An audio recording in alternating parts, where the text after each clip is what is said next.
Welcome to Grewal tutorial. आज हमारा next topic है identifying the teaching skills and describe the integration of these skills. जो ये हमारे टीचिंग स्किल्स हैं या माइक्रो टीचिंग है, ये हर जो भी पेडागोजी है, चाहे कॉमर्स की, इकोनॉमिक्स, इंग्लिश, हिंदी, संस्कृत, हर पेडागोजी के अंदर यही जो है हमारे माइक्रो टीचिंग स्किल्स फॉलो किए जाएंगे।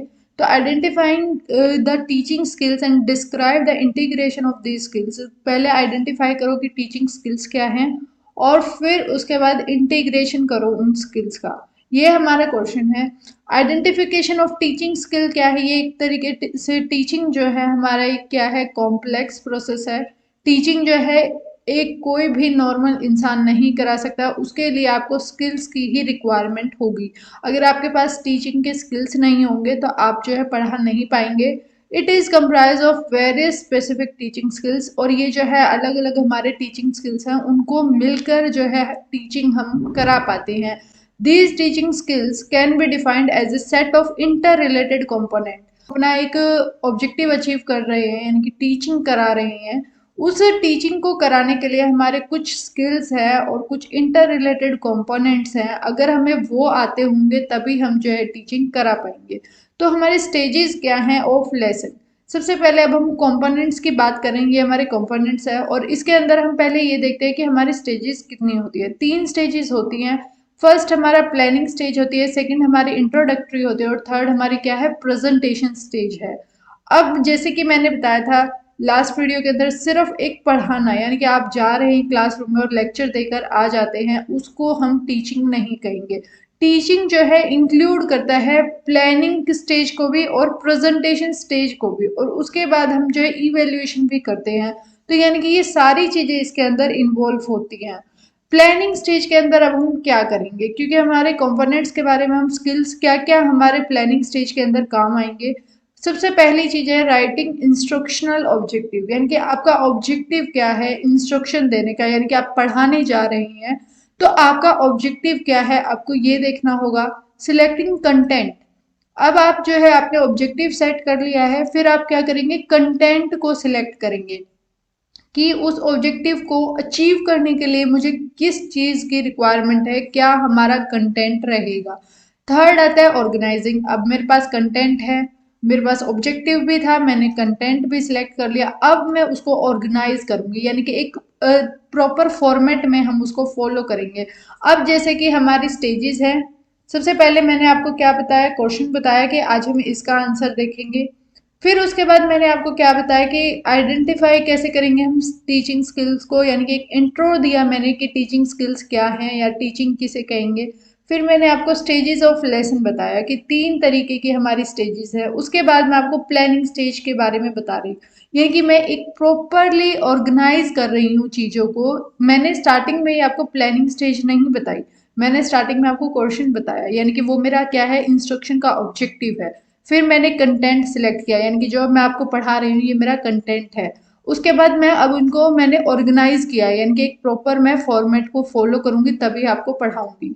अब क्या है, सिलेक्टिंग एड मटेरियल, यानी कि अब मेरे को किस मटेरियल का इस्तेमाल करना है उस चीज को पढ़ाने के लिए। अब जैसे कि मैंने पावर पॉइंट प्रेजेंटेशन का इस्तेमाल किया है आपको ये टॉपिक पढ़ाने के लिए, इसी तरीके से टीचर क्या कर सकते हैं, ब्लैक बोर्ड का इस्तेमाल कर सकते हैं, या फिर कोई भी हमारा चार्ट वगैरह का इस्तेमाल किया जा सकता है। तो इस तरीके से हम अलग अलग टीचिंग मटेरियल्स का यूज कर सकते हैं जब हम पढ़ाएंगे।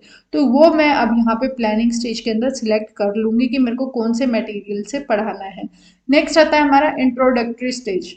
अब यहाँ पे मैं सबसे पहले इंट्रोडक्शन को प्रिपेयर करूंगी और साथ के साथ मैं आपको एक्चुअल में इंट्रोडक्शन दूंगी उस टॉपिक के रिगार्डिंग, यानी कि जो हमने कंटेंट सिलेक्ट किया, जो हमारा ऑब्जेक्टिव है अचीव जो हमें करना है, उसके बारे में अब मैं यहाँ पर आपको क्या दे रही हूँ, इंट्रोडक्शन दूंगी। नेक्स्ट हमारा जो टॉपिक आएगा प्रेजेंटेशन स्टेज। अब यहाँ पे मैं आपको एक्चुअल में प्रेजेंटेशन दूंगी किसी भी चीज की, यानी कि जो हमारा क्या है टॉपिक था, ऑब्जेक्टिव था, उसको अचीव करने के लिए अब हम यहाँ प्रेजेंटेशन दे रहे हैं। इंट्रोडक्शन हम दे चुके हैं। प्रेजेंटेशन के अंदर हमारे क्वेश्चन स्किल्स कैसे रहेंगे हमें ये डिसाइड करना होगा। स्ट्रक्चर हमारा कैसा रहेगा क्वेश्चंस का, हाई ऑर्डर क्वेश्चंस रहेंगे, डाइवर्जेंट रहेंगे, यानी कि MCQ, filling the blanks, true false, या फिर किस टाइप के हमारे क्वेश्चंस रहेंगे। फ्लुएंसी कैसी है। अब टीचर अगर बीच में बार बार अटक जाता है, उसको खुद ही नहीं पता कि मेरे को क्वेश्चन को पूछना कैसे है, क्वेश्चन पूछना सबसे इम्पोर्टेंट चीज है। अगर टीचर को क्वेश्चन पूछना नहीं आता तो वो क्या है, अच्छे से प्रॉपर वे से क्या नहीं करा पाएगा, टीचिंग नहीं करा पाएगा। नेक्स्ट आता है रिस्पॉन्स मैनेजमेंट। अब मैंने आपसे क्वेश्चन पूछा, आपका क्या रिस्पॉन्स है, उसको मैं किस तरीके से मेंटेन करूंगी क्लासरूम के अंदर। यानी कि जैसे कि अगर क्वेश्चन मैंने कोई भी चीज से रिलेटेड आपसे पूछा, अब आपने उसका आंसर दिया और वो आंसर क्या है, सही दिया है, तो मेरा रिस्पॉन्स कैसा रहेगा। अगर आप आंसर गलत दे रहे हैं तो उसके ऊपर मेरी क्या प्रक्रिया रहेगी, ये चीज इसके अंदर हम डिसाइड करते हैं।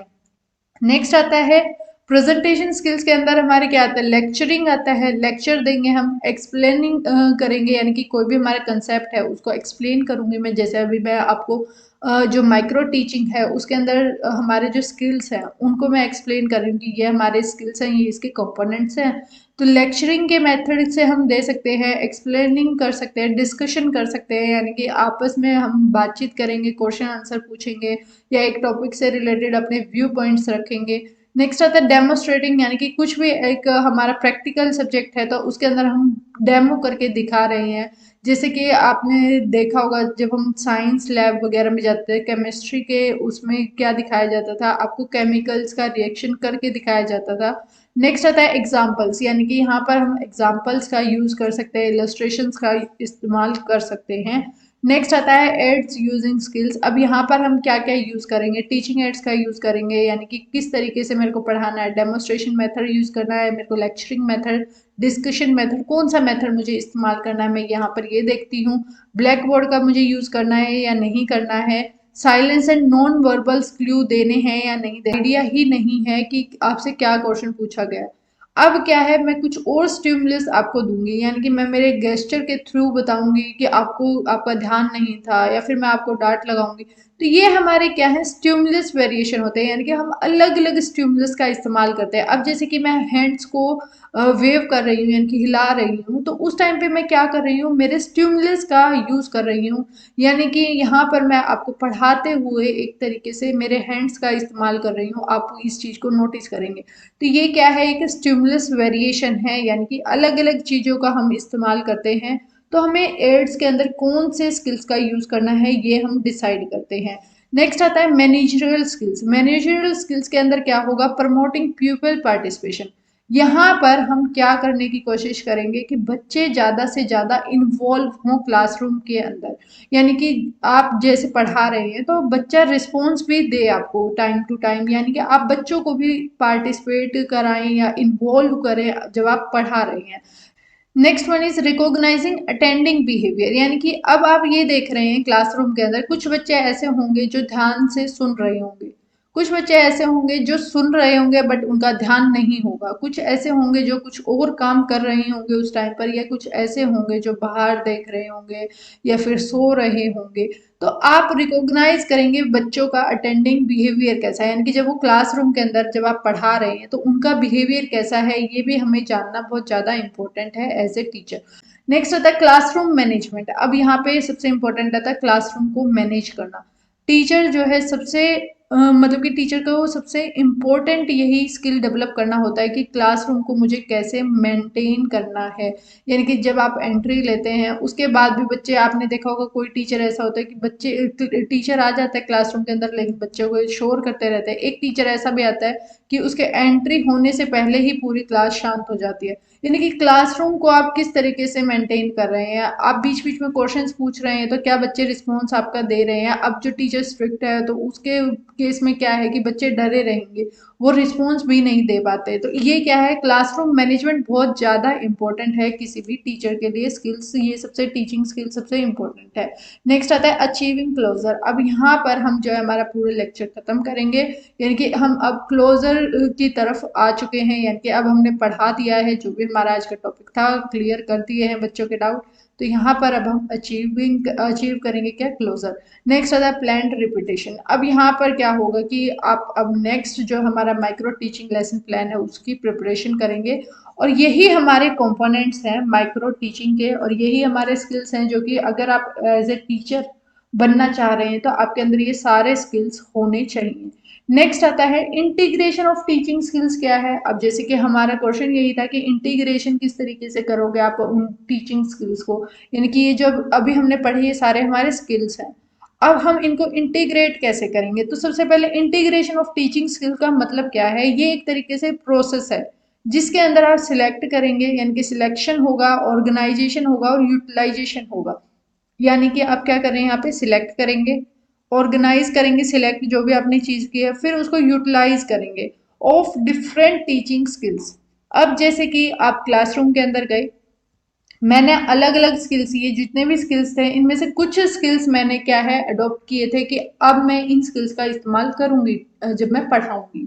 तो उसके अंदर सिलेक्ट करना, ऑर्गेनाइज करना, यूटिलाइज करना उन्हीं टीचिंग अलग अलग जो हमारे टीचिंग स्किल्स हैं to form an effective pattern of realising the specified teaching objective in a given teaching learning situation. अब यानी कि इंटीग्रेशन ऑफ टीचिंग स्किल्स क्या है, जो मेरे विभिन्न विभिन्न टीचिंग स्किल्स है, डिफरेंट डिफरेंट टीचिंग स्किल्स है, उनको मैंने सिलेक्ट कर लिया है, ऑर्गेनाइज कर लिया है और उनको ही मैं यूटिलाइज करूंगी मेरा जो ऑब्जेक्टिव था पढ़ाने का उसको अचीव करने के लिए। अब मैंने इसी वीडियो के अंदर क्या क्या मेरे टीचिंग स्किल्स का यूज किया है उसके बारे में अगर हम देखें तो सबसे पहले मैंने जो है एक पैटर्न फॉलो किया है, मैंने एक ऑब्जेक्टिव, स्पेसिफिक ऑब्जेक्टिव डिसाइड किया है। उसके बाद मैंने आपको क्या है एक किस तरीके से मुझे पढ़ाना है, ऑर्गेनाइजेशन मैंने किया है उस चीज़ का। उसके साथ साथ मेरे को कौन कौन से स्किल्स का यूज़ करना है, क्या क्या मेरे टीचिंग एड मटेरियल रहेंगे, किस तरीके से मुझे आपको एक्सप्लेन करना है, क्या मेरा गेस्चर रहेगा, किस तरीके से मैं आपको उस चीज़ को पढ़ा रही हूँ, या एग्जाम्पल मुझे कितने देने हैं।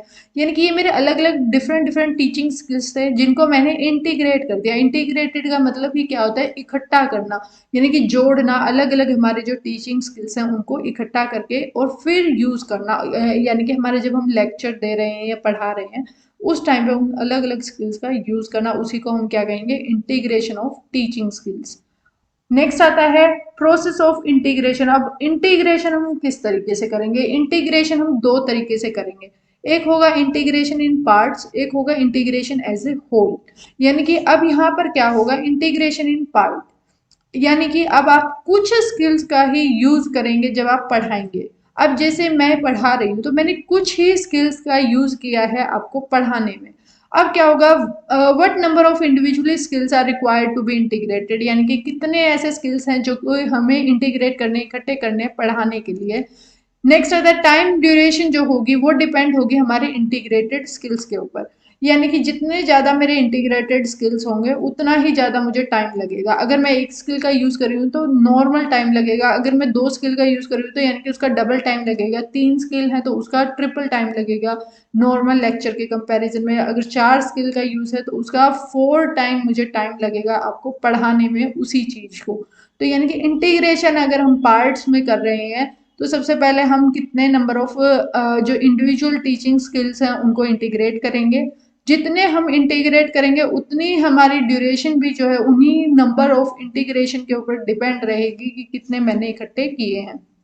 नेक्स्ट आएगा all skills carried out till the mastery over the skill by the people teacher. अब क्या होगा, मान लेते हैं मैंने 5 स्किल्स को चूज किया था, अब उन स्किल्स को मैं तब तक यूज करूंगी जब तक मुझे मास्टरी नहीं मिल जाती। यानी कि एज ए प्यूपिल टीचर, यानी कि मैं कौन हूँ, मैं पढ़ा रही हूँ और मैं बच्चा हूँ, यानी कि मैं स्टूडेंट हूँ।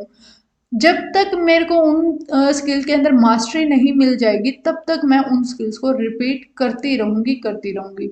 फिर उसके बाद क्या होगा, सिर्फ 5 स्किल तो नहीं है, अभी हमने बहुत सारे स्किल्स पढ़े, यानी कि अब मैं फिर से नेक्स्ट टाइम फिर स्किल्स को इंटीग्रेट करूंगी, अलग अलग स्किल्स को, और मैं रिपीटेशन करती रहूंगी इसी प्रोसेस का जब तक मुझे हर स्किल के अंदर मास्टरी नहीं हो जाती। यानी कि यहाँ पर क्या है, इंटीग्रेशन इन पार्ट्स का मतलब यही है कि आप कोई भी 5 स्किल 10 स्किल्स को इंटीग्रेट कर रहे हैं और फिर सीख रहे हैं और फिर उसके अंदर मास्टरी हासिल कर रहे हैं, फिर नेक्स्ट टाइम जो नेक्स्ट स्किल्स हैं उनको सीख रहे हैं, उसके अंदर मास्टरी हासिल कर रहे हैं। वहीं अगर हम इंटीग्रेशन एज ए होल की बात करें तो यहाँ पे क्या हुआ है, हमारे जितने भी इंडिविजुअल स्किल्स हैं उन सबको एक ही मान लिया जाएगा, यानी कि अब उन सबको इकट्ठा लेकर हम चलेंगे। Here a teacher has to make the use of all individual skills acquired through micro teaching, यानी कि जो हमने माइक्रो टीचिंग के थ्रू स्किल्स एक्वायर किए थे उन सबको अब हम इकट्ठा लेकर चलेंगे, यानी कि यहाँ पर हम मास्टरी उसके अंदर करेंगे। इंटीग्रेशन एज ए होल का मतलब यही होता है, इसके अंदर हम कंसेप्ट से लेकर और हमारे इवैल्यूएशन तक का जो प्रोसेस होगा वो हम कंप्लीट इस साल के अंदर करते हैं। इसी के साथ हमारा ये टॉपिक कंप्लीट होता है। अगर कोई डाउट है कमेंट में ज़रूर पूछें, एंड थैंक्स फॉर वॉचिंग।